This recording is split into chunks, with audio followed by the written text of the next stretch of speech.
السلام علیکم دوستو، امید ہے سب خیریت سے ہوں گے، اچھی ہوگی۔ بنو امیہ کا دور تھا، اس میں ایک شخص مسلسل کوششوں میں مصروف تھا جو کہ امیوں کی سلطنت ہر حال میں گرانا چاہتا تھا۔ یہ شخص عباسیوں کا ایک رہنما تھا۔ یہ شخص جو کرنا چاہتا تھا وہ تو اپنی زندگی میں نہ کر سکا، لیکن اس کے دوسرے بیٹے نے عباسیوں کی خلافت قائم کر دی۔ ابو العباس عبداللہ بن محمد صفاح 129 ہجری میں اپنے بھائی کے امامت کے بعد امام بنا، لیکن 132 ہجری میں عباسیوں کا عراق پر قبضے کے بعد ہی ابو العباس خلیفہ بنا۔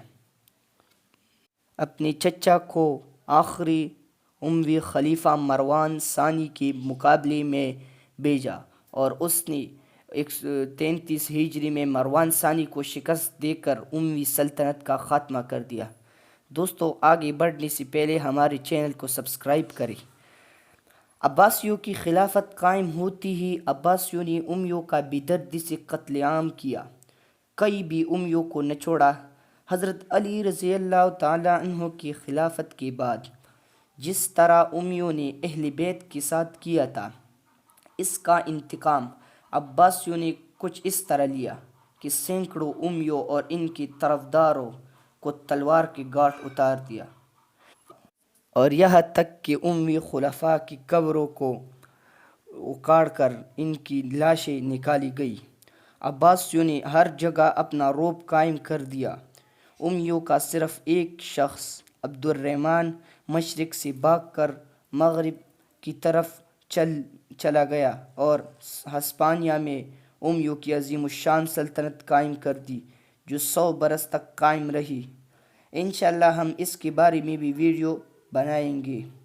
صفاح نے اپنی کئی حکومت کا ڈھانچہ اس طرح ترتیب دیا کہ اپنے بھائی ابو جعفر منصور کو جزیرہ آذربائیجان اور ارمینیا کا والی بنایا، اور اپنے چاچا داؤد کو حجاز و یمن اور یمامہ سپرد کیا، اور اپنے بھتیجوں کو کوفہ کی طرف بھیجا۔ اپنے دوسرے چچا کو شام دیا اور مصر کی حکومت ابو عون کے سپرد کی، اور خراسان کی بھاگ دوڑ بشمول ابو مسلم کے پاس رہی۔ سن 133 ہجری میں محمد بن مسلم اموی نے عباسی خلافت کے خلاف علم بغاوت بلند کی، مگر ناکام ہوئے۔ عباسیوں نے اسے پے در پے شکست دے کر اس کی بغاوت کو ناکام بنا دیا۔ اس طرح اہل موصل جو کہ امیوں کے بہت قریب تھے، عباسیوں کے خلاف بہت گرم جوش ہوئے اور عباسی گورنر کو نکال دیا۔ اس کے بعد صفاح نے ناراض ہو کر اپنے بھائی یحییٰ بن علی کو موصل کی طرف بھیجا اور اس نے وہاں خون کی ندیاں بہا دی، عورتوں کو بھی نہ چھوڑا۔ یحییٰ بن علی نے اہل موصل کو پیشکش کی کہ جو جامع مسجد میں پناہ لے اسے قتل نہیں کیا جائے گا۔ اس اعلان کو سنتے ہی ہزاروں لوگ جامع مسجد کی طرف دوڑ پڑے۔ جب سب لوگ جامع مسجد میں جمع ہوئے تو یحییٰ بن علی نے ان کو قتل کرنے کا حکم جاری کر دیا۔ اس طرح بنو امیہ کے ہزاروں حامی مارے گئے اور موصل کی بغاوت کچل دی گئی۔ اس کے بعد ابو مسلم خراسانی نے موسیٰ بن کعب کو حکم دیا کہ تم سندھ فتح کرو۔ موسیٰ بن کعب نے سندھ جا کر سندھ کے گورنر سے جنگ کی اور سندھ پر عباسی پرچم لہرا دیا۔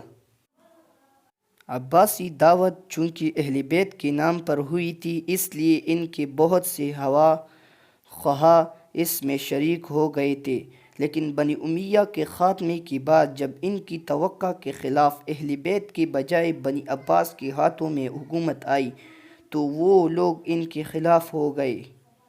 ان لوگوں نے بخارا میں علم بغاوت بلند کیا، 30,000 آدمی اس کے ساتھ شریک ہو گئے، لیکن ابو مسلم خراسانی نے اس بغاوت کو جلد ہی فروغ کر دیا۔ اس کے بعد عمان میں خوارج نے بغاوت کی۔ اس کے بعد صحرائے عمان میں خوارج اور عباسیوں کا مقابلہ ہوا۔ خوارج کو شکست ہوئی اور وہ بڑی تعداد میں قتل ہوئے۔ دوسری طرف انقلابی حکومت کی بدنظمی سے فائدہ اٹھا کر 133 ہجری میں قیصر روم نے ایشیائی کوچک کے ایک سرحدی شہر قمح پر حملہ کر دیا۔ یہاں کے باشندوں نے عطیہ کے مسلمانوں کی مدد سے مقابلہ کیا لیکن شکست کھائی۔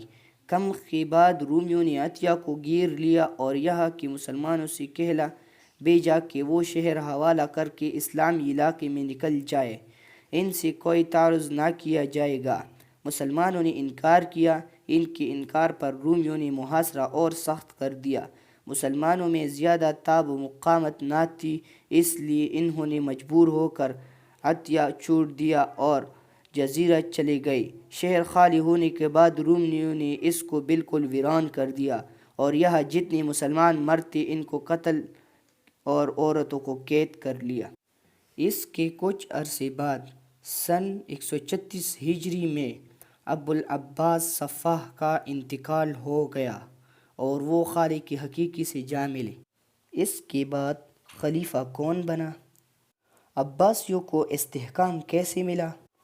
اور ابو مسلم خراسانی جیسے جنرل جس نے عباسی خلافت کو مستحکم کرنے میں بہت بڑی مدد دی تھی، کیوں قتل کروایا گیا؟